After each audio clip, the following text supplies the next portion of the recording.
Hello friends, welcome to my channel. I hope you all are doing good. So आज थोड़ा सा मुझे cold है, तो मे बी मेरा आवाज़ ख़राब हो सकता है बीच बीच में। तो आज हम डिस्कस करने वाले हैं उस स्टॉक के बारे में जिसका डिस्कशन हमने आज से 10 दिन पहले ऑलरेडी किया था, कि जिसमें हमें लग रहा था कि इसमें ब्रेकआउट आ सकता है। तो आज फाइनली ब्रेकआउट आ गया है, तो एक पोजीशन बनाई है। तो जिसके बारे में मैं बात कर रहा हूँ वो है बायोकॉन लिमिटेड। अगर आप देखें तो आज से 10 दिन पहले ही हमने डिस्कस किया था।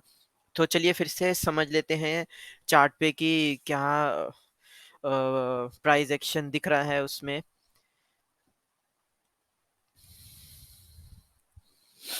आई होप आपको क्लियर दिख रहा होगा। थोड़ा सा एक्सपेंड कर लेता हूँ।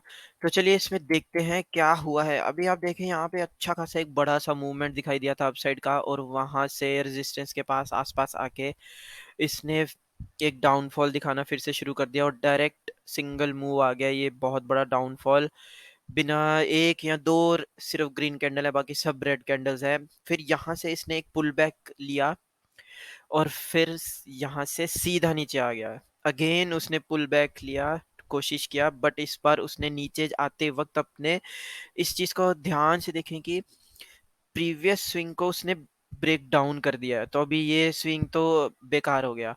फिर ये फिर से सेम लेवल पे गया, और इस बार अगेन उसने प्रीवियस स्विंग को ब्रेक डाउन कर दिया, और फिर जाने के बाद फिर से नीचे आके फिर से उसने कर दिया। इसने ऐसा कम से कम एक ही लेवल को 4 to 5 टाइम्स टेस्ट भी कर लिया है, और अपना लोअर लोज भी बनाता चला गया है।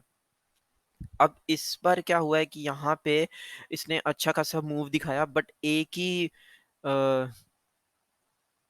ही बार में ये डायरेक्ट नीचे ही आ गया। मतलब यहाँ पे उसने वेट भी नहीं किया, और सिंगल जस्ट टच करके वापस आ गया। बट अभी यहाँ पे देखो, इतनी बड़ी ये जो रेड कैंडल बनी है, इतना बड़ा यहाँ पे वॉल्यूम भी आया है सेलर्स का। उस पूरी की पूरी कैंडल को इसने सस्टेन कर लिया है यहाँ पे सपोर्ट लेके, और यहाँ से ही बायर ने अपनी पोजीशन बनानी शुरू कर दी है धीरे धीरे। अभी देखिए यहाँ पे उसने सेम उसी लेवल पे फिर से, जैसे कि मैं आप प्रीवियस वीडियो में बता रहा था कि जब हमने वीडियो बनाई थी तो यहाँ पे कहीं पे बनाई थी इस कैंडल पे। तब मैंने ये बोला था कि यहाँ पे 2-3 बार और रेड कैंडल बनाने के बाद हो सकता है ये ब्रेकआउट दे। और आज इसने बहुत ही अच्छा ब्रेकआउट भी दिया है, और यहाँ पे पोजीशन बनाई भी हुई है। देखें रिस्क रिवॉर्ड रेशो 1:2 दिख रहा होगा आपको। तो मैंने इस केस में यहाँ पे स्टॉप लॉस नहीं रखा है, मैंने यहाँ पे रखा है पूरा रेंज के नीचे एज ए सेफर साइड। और इसके बाद भी हमारा 1:2 बिल्कुल परफेक्ट यहाँ तक आ रहा है, सेम लेवल तक परफेक्ट। तो यहाँ पे मैंने क्या है, इस केस में जो मेरा प्लान है, इस केस में मैं ट्रेलिंग स्टॉप लॉस लेके चलूंगा, क्योंकि इस केस में हम बड़ा टारगेट भी ले सकते हैं इजीली। 1:5 का टारगेट भी हो सकता है। अगर तो ये यहाँ पे आ गया यहाँ तक, तो हम अपनी कुछ क्वांटिटी निकाल सकते हैं। 335 के अराउंड भी हम यहाँ पे कुछ क्वांटिटी आप निकाल सकते हो चाहे तो। और यहाँ पे जो स्विंग बनेगा उसके नीचे अपना स्टॉप लॉस ट्रेल करते चलो। अगर ये यहाँ पे आता है आने वाले टाइम पे, और यहीं पे ये कंसोलिडेशन करना शुरू करता है, सपोज 4-5 दिन कंसोलिडेशन करता है, तो बहुत हाई चांसेस हो जाएंगे कि ये इस रेजिस्टेंस रेंज को ब्रेकआउट दे देगा। और इस रेजिस्टेंस के ब्रेकआउट होने के बाद 90% प्रोबेबिलिटी हो जाएगी कि वो अपने नेक्स्ट रेजिस्टेंस तक आएगा ही आएगा। और मेरे हिसाब से तो ये स्टॉक अभी जा सकता है, और जिस हिसाब से ये अभी चल रहा है, बाकी देखते हैं कि क्या होता है। वो मैं आपको अपडेट करते रहूंगा, स्टॉप लॉस हिट होता है या टारगेट हिट होता है वो तो मैं आपको अपडेट करता ही रहता हूँ।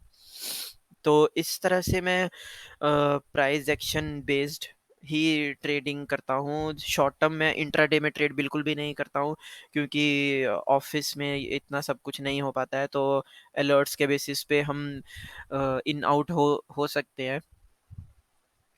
तो इस तरह से अभी आपको यहाँ पे एक और चीज़ मैं बताता हूँ कि इसमें एक डबल बॉटम फॉर्म भी बन रहा है। अगर आप देखें, इसने यहाँ से एक down side, up side, down side, और ये फिर अब अपसाइड बनाने की कोशिश कर रहा है। तो ये एक तरह से एक डबल बॉटम पैटर्न भी कहा जाता है, और बेसिकली डबल बॉटम पैटर्न कब अच्छे से काम करता है, जब मार्केट डाउन ट्रेंड में हो। अभी आप देखो यहाँ पे मार्केट फुल डाउन ट्रेंड में है, और डाउन ट्रेंड में डबल बॉटम बने तो बहुत बहुत ही हाई प्रोबेबिलिटी हो जाती है कि ये अभी अच्छा ही परफॉर्म कर सकता है एज पर टेक्निकल।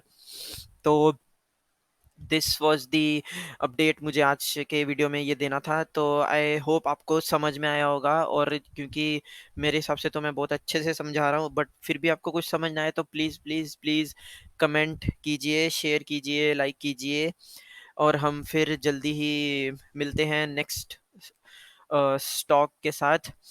तब तक सीखते रहें, और take care, bye bye, thank you.